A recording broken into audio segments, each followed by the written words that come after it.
नमस्ते and welcome to this exciting episode of सतोलॉजी debunking mythology. Bharat में तो अभी त्योहारों का सीजन शुरू होने वाला है और जीएसटी के रेट्स हर जगह कम कर दिए गए हैं। तो बेसिक फूड पे तो बहुत ही कम कर दिया गया है अक्रॉस द बोर्ड। मतलब जहाँ पे 28% था वहाँ पे 18% हो गया है, जहाँ पे 18% है कुछ जगह पे 12% या 5% भी हो गया है। एंड प्लस लग्जरी आइटम से 40% है फिक्स। तो very incentive for people. America में ऐसा कुछ है ही नहीं।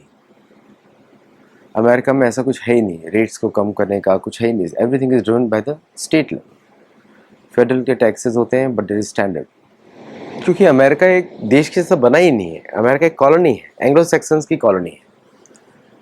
जो जो द ब्रिटिश आता है बरोज, आता है बर्ग या बरोज, उसका वो होता है फोर्ट, मतलब एक दुर्ग के जैसा है बर्ग, फोर्ट है। तो अर्बन सेंटर्स पे ही बना है अमेरिका। और ऐसा कुछ रिबेट्स नहीं हॉलीडेज पे कि कोई सरकार कुछ देगा। Even though it's a completely communist type of environment है। All the companies are owned by the government, most of them, और स्टार्टेड बाय द गवर्नमेंट। और एम्प्लॉयर भी सबसे बड़ा डिपार्टमेंट ऑफ डिफेंस है। US government is the biggest employer. एक तरीके से स्टेट कंट्रोल्ड, मीडिया में कैपिटलिज्म बोलते हैं but actually it's a communist state. Democracy के नाम पे आप वोट देते लेकिन जीतता कोई और है। It's very common. डेलीगेट्स के काउंसिल में कुछ और डिसाइड होता है। Anyone who raises more money wins, right? Anyone who is out spending on a campaign wins. और तो dollar is equal to more important than the vote. ये election process, ये तो कम्युनिस्ट पार्टी कंट्रीज में भी होता है। आज के समय में personal freedom is more in China. मैं चाइना से कंपेयर कर रहा हूँ because they call them communist.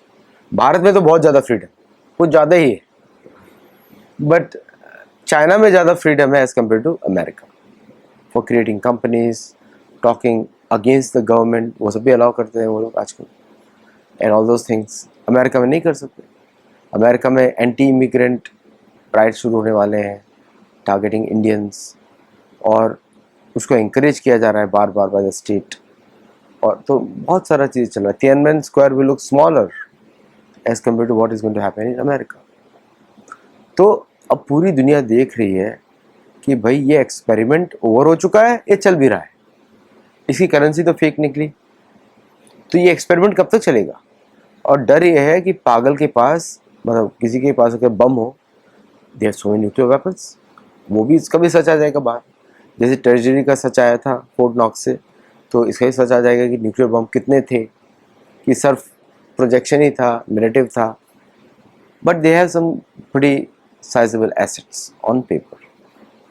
तो चलिए, तो कोई भी देश अभी पंगा नहीं ले रहा है क्योंकि सबको आइडिया नहीं पड़ा है कि इसका है क्या। जब पड़ेगा तो सब शॉक हो जाएंगे, भाई ये था ये कंट्री, अभी तो छुपाया हुआ है। इसलिए strategic ambiguity is a very good strategy. Silence is the best secret, by the way.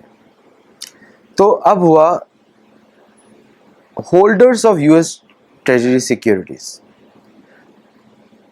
Japan जो था जून 2024 में 1091, मतलब 1.1 ट्रिलियन डॉलर की थी सिक्योरिटीज। अब वो बढ़ के हो गई है 1.14। यूनाइटेड किंगडम की 746 थी, वो भी 100 बिलियन डॉलर बढ़ के 858 मिलियन डॉलर हो गई है, बिलियन डॉलर हो गई है, ऑलमोस्ट 1 ट्रिलियन। 780 थी चाइना की, वो घट के हो गई 756। बेल्जियम की 2024 में थी 318, अब हो गई 433 बिलियन डॉलर। फ्रांस की 305 बिलियन डॉलर थी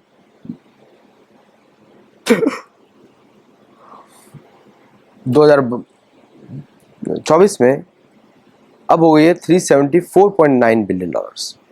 भारत की 241.9 बिलियन डॉलर थी 2024 के जून में, अब है 227, मतलब कि 14 बिलियन डॉलर्स कम हुई है, 14 बिलियन डॉलर्स लेस।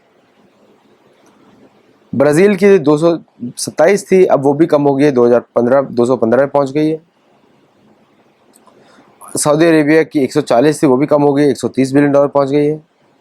इजराइल की 69 थी, वो बढ़ के 101 बिलियन डॉलर पहुंच गई। और जर्मनी की 90 थी, वो बढ़ के 100 बिलियन डॉलर हो गई। मतलब जो नेट 2024 में यूएस ट्रेजरी सिक्योरिटी के जो होल्डर्स थे, उनका इन्वेस्टमेंट था 8.2 ट्रिलियन डॉलर्स 2024 जून में, अब वो हो गया 9.1 ट्रिलियन डॉलर्स। मतलब 900 बिलियन डॉलर एडिशनल अमेरिका ने ऐड किया है ट्रेजरी। इसमें से चीन, भारत, ब्राज़ील और सऊदी अरेबिया, जो इनके एशिया में है चारों के चारों, इन्होंने अपना ट्रेजरी होल्डिंग्स कम किया है। साफ दिखाता है कि trust is deficit is higher, और पॉन्जी स्कीम जो वेस्ट चला रहा था in the name of dollar is going down. तो मतलब वेस्ट में चलेगी करेंसी, लेकिन बाकी तो क्या नहीं चलेगी। नाउ इसका इम्पैक्ट अमेरिका पे क्या पड़ेगा, या इसका what do you think from the Dharma point of view कि भारत अमेरिका क्या है इस पे। देखिए क्या है कि अमेरिकन को कुछ पड़ी नहीं है, दे डोंट केयर। उनको लगता है कि जब हम बहुत नीचे जाएंगे तो हम लड़ेंगे, हम युद्ध बोलेंगे और दूसरा हमसे युद्ध लड़ नहीं सकता, because we are the cruel most cruel and so we will fight. तो उनको भारत से एक ही डर है, भारतीय सेना का। और वो सोचते हैं कि भारतीय सेना जो है हमारे प्लेन्स लेके उड़ता है, तो अगर हमारे विरुद्ध यूज़ करेगा प्लेन C-17 तो उसको हम किल स्विच लगा देंगे, तो हवा से गिर जाएगा।